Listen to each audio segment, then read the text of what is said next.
kaunti ma Homa Bay nyakwara mgajwang kamoro ni midhiero mar pi okwako moko kuom kuonde dak e boma Homa Bay kendo sani chuno mondo mi thoth jodak oti kod pige magigole nam ma bende keto ngimagi kamarach mar gamo tuoche.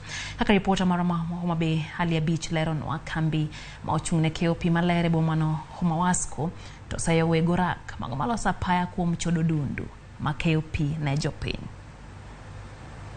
Dawath makogenga kadak mashauri yakwe boma ma Homa Bay mine opong'o kae giluoko lewni kod sande kamoko bende tung'o pie nam ka gidhi tiyo gi utegi mag dak.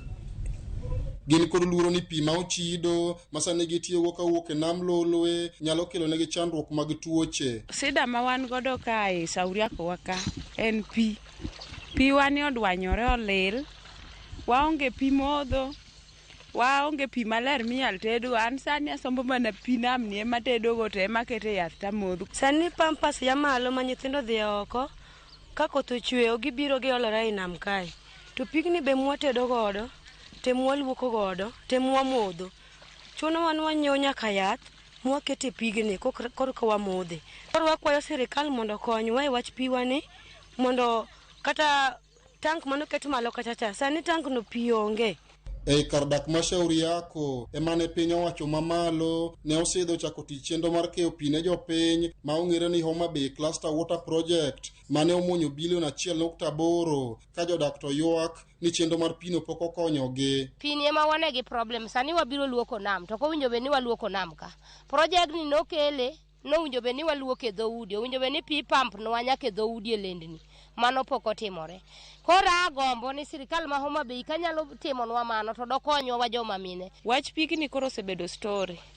Kech each and every time en wach pi mosego e koko to pok waneno gima duong' mosetimnwa e wi pi. Project ni kony malich mokonyowa godo onge nikech pi okete limit ma in samoro kidhi ni dhi ome ni pi orumo. Tende kambi ma ochune keyo pi ne jopiny e boma ma Homa Bay to sayo wego rak maloso piny ma opogore e boma no magiwacho ni osebedo ka chodo odundu ma keyo pi ne jopiny kendo osemiyo kuonde dak mathoth e boma no obedo maonge gi pi. Problem wan go gin jondara. Tarik 19 dwe mar 4 tinga mara jokura nomuko pipe maduong' mawuok lake plant ka kelo pi maler main pipe inja 16 mabiro gotasego malo. Tinga nomuko mopuko pi oko mwaloro. Lana ariyo kimuko to tan Homa Bay iloro maonge pi kata matin.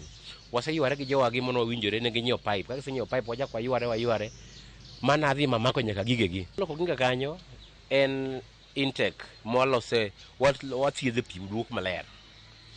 Kendo kanyo mogole pi ma pok othiedhi mitero malo gotasego mondo thiedhi. Koro magolo pi maler mose thiedhi ne gimuko. Magolo pi moles mitero gotasego mondo thiedhi be ne gimuko. Kase kamano pile to wanyo jopiny. Wabig monya time onge. Koro sani debt collection watimo pile wayudo sama pi ok chwere tap ng'ama chulo pi onge. To kimede ni koth be chwe. Koro wasandore malich. Halia Beach, Ramogi TV, Homa Bay.